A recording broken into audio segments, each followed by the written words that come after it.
Amanda had enough. She broke up with Ronnie because he has been cheating again. She has been patient with him because of his trauma caused by his parents leaving him, but his repeated unfaithfulness is unacceptable. She has been played for so long. She must keep a bit of self-worth and dignity. Even though it's extremely difficult to move on, Amanda decided to put an end to her foolishness. She's been crying for an hour, while staring at the photo sent by her best friend, Kathy. Kathy saw Ronnie with her ex at the cafe where he is working. She took a picture of them and sent it to her best friend. Amanda can clearly see that Ronnie is still not over his ex, that's why he has been ignoring her messages and calls. Amanda is slumped on the couch in her apartment, when she heard someone knocking at the door. She suddenly received a message, it's from Ronnie, saying that they need to talk. She replied, telling him to get lost and leave her be. She also said that Kathy saw him with his ex at the cafe. He got confused and denied everything. He wanted to talk to her personally, so he banged on the door forcefully. Amanda got irritated at the noise, so she marched to the door to confront him. She looked through the peephole first but became enraged at the sight. She saw Ronnie with his ex, standing behind him. She immediately opened the door but wondered where his ex went, because she was nowhere to be seen. Ronnie was all alone. She asked him where his ex is, but he said that he's all by himself. Amanda kept insisting that she saw his ex just seconds ago through the peephole. Ronnie became frightened and immediately pushed Amanda inside her apartment, shutting the door behind him. She shouted furiously and pushed him away. He asked her to calm down and sit. He sat in front of her, shivering, holding her shoulders while looking at her in the eyes. He told her that he's been seeing his ex for the past weeks because her parents kept bugging him. His ex suffered from an acute illness, and wanted to clear the air with him before she dies. He said that it was his ex's memorial service earlier. So it's impossible for him to be seen with her at the cafe because she is dead. He went to the service then came to work afterwards. He didn't inform Amanda because he knows that she'll just get jealous, and he was not mistaken. Amanda was at a loss because she clearly saw his ex behind him just a while ago. Then suddenly, chilling air began to blow from nowhere. Amanda screamed as she saw Ronnie's ex instantly appeared behind him, trying to strangle him. She grabbed Ronnie towards her, then the ghost suddenly vanished. She got frightened, but at the same time, she was wondering and clueless why the ghost was resentful towards him. It seems that his ex wanted to kill him. Ronnie thanked her for saving him, and told her that everything's going to be fine now. He gave her the usual coffee he brought for Amanda. He always bring her coffee he personally brewed, just like what he did for his ex before she died, and with all his other exes before they died. Amanda felt cramps on her stomach and began coughing blood. She panicked. She felt something was wrong. Ronnie said that everything's okay and that she should just sleep it off. As she slowly closes her eyes, she can see Ronnie, with a grin, on his face.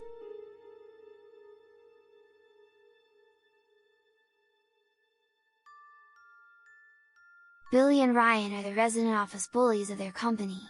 They appear to be harmless and sympathetic when they talk to people, but the moment they turn their backs on them, they begin to badmouth and spread gossip about them. Some people have already addressed this concern to the supervisors. They will stop momentarily, but resume after merely an hour. Both are naturals. It's as if bullying is engraved to their souls. Their influence is spreading, much faster than a wildfire. Most of their colleagues are afraid of them, because they will start badmouthing anyone who go against them. It doesn't matter if you're kind, because they will prey on anyone if they want to. They always have a way of bending the truth. Since both have very loud voices, they feel empowered. John is one of their victims. He is new in the company. Being a novice, he tries to be friendly to everyone, even to Billy and Ryan, whose reputations are still unknown to him. John thought that he was building camaraderie with them. But little did he know that the tandem were just getting information from him, so they can spread rumors about him. They bent the truth and added lies to John's personal accounts. John felt attacked and betrayed, because he didn't expect he'll immediately encounter monsters, during his first week at work. He talked to the supervisor about the unpleasant and unprofessional behavior of the two. Billy and Ryan were called to the Human Resource Department, and was told to stop bullying John. But after their meeting with the HR officer, they badmouthed and gossiped even more. They said that John has no sense of camaraderie and that he is too sensitive. They also said that since he is new, he must conform with their own rules and not with the company's. John felt helpless and hopeless. He wanted to resign, but he needs money to pay his bills. It will also look bad if he just stayed with the company for a couple of weeks. So John just endured the pain. Every day was a torture, as he continues to hear the loud and irritating voices of Billy and Ryan, echoing across the office. One night, John was driving home on a dark and empty road, when he was suddenly cut off by a rampaging car. He honked on it, but the car just drove even faster, as if trying to piss him off. Then he heard a loud crash ahead. He drove towards the crash and stopped. The car that cut him off hit a busted traffic light post, which fell on the roof of the car due to the collision. The bumper, hood and roof of the car were heavily damaged. John stepped out of his car to aid the passengers, but he was surprised and speechless upon seeing them. The passengers were Billy and Ryan. Both were drenched in their own blood. Ryan, who was in the passenger seat, was unconscious, while Billy was wailing in pain. Billy recognized John and asked for his help. John froze for a minute, contemplating on what he'll do. He looked for the traffic enforcement cameras and found them lying on the ground, completely destroyed. He smirked. He lit a cigarette and just stared at them. Then, he hurriedly opened the fuel tank of their car and dropped his cigarette. He swiftly ran to his car, drove off as fast as he could, and stopped at a safe distance. After a few minutes, the car blew up and was consumed by a raging fire. John can hear the cries of pains and screams of regret of both Billy and Ryan. It were music to his ears. He felt exhilarated and rejuvenated. He laughed manically as he watches their bodies turn into crisp. At last, he was free of the monster's grasps. The next day, news about the tragic death of Billy and Ryan spread in the office. Most said that they deserved it, while a few felt sorry for them. Then one of John's colleagues asked him, what his thoughts are about the tragedy. He was silent for a moment, then said that he heard a rumor that Billy and Ryan were heavily intoxicated before the accident. That they were high because of drugs. And that they were being chased by the police because of some illegal activity. The other workers heard everything, and they began gathering in small groups, talking about Billy and Ryan. As for John, he went back to his desk and opened his computer. And for the first time, he was at peace.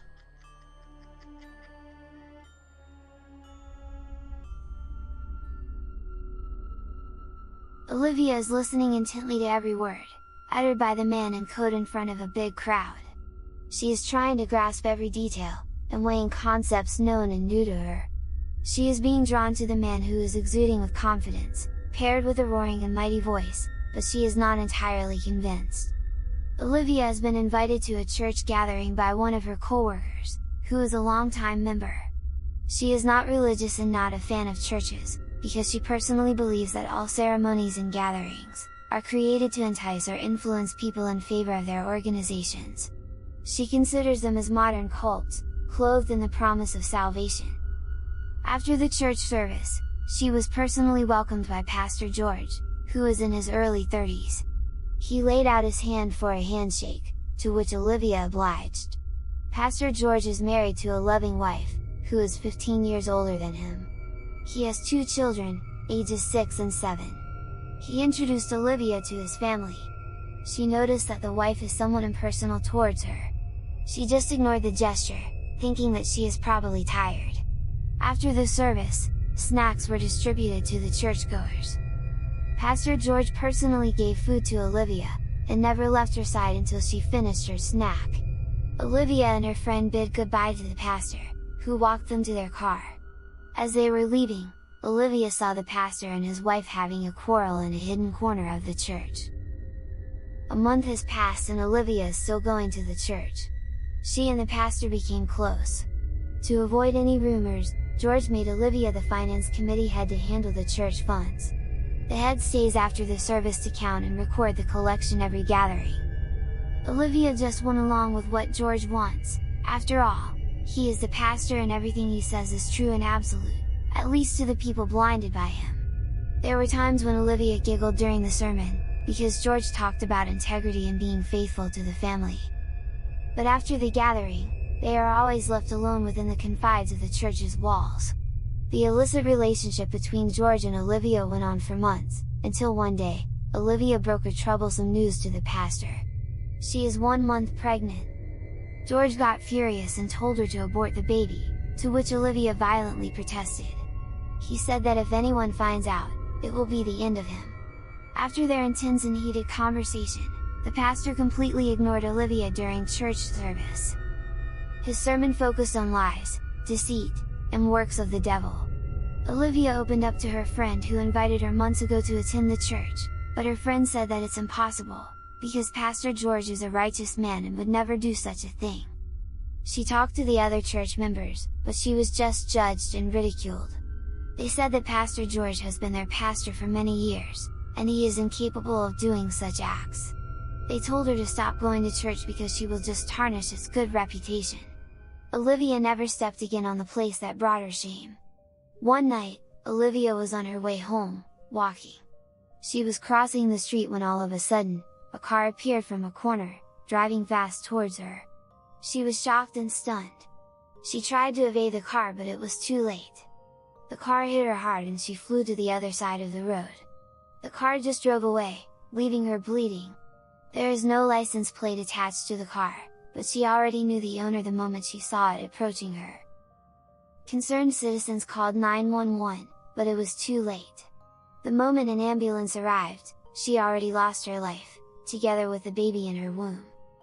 The following Sunday, the church offered a service to Olivia, since she was a member of the church. And also, to show the rest of the world that despite the scandal that she brought, the church still forgave her. Pastor George was in the middle of his eulogy when suddenly, they heard a baby crying. He ignored it, but the crying grew louder. He called the attention of anyone who has a baby, but no one has one. Then all the lights went off, except the one directed at the pastor on the stage. The cry became louder and louder. The members screamed as they saw Olivia appear beside George, carrying a crying fetus. Her head is shattered and blood is all over her. Everyone was horrified and began running towards the exit, but the doors are locked. George fell on his knees, trembling in fear. He shouted, "Please forgive me! I made a mistake. I should have taken responsibility. I'm sorry I killed you." Olivia stretched out her hands, giving him the fetus. With quivering hands, George took it. Everyone in the church heard George's confession because his microphone is still on. Everyone gasped in disbelief. Olivia and the fetus disappeared. All the lights turned back on and the doors were unlocked.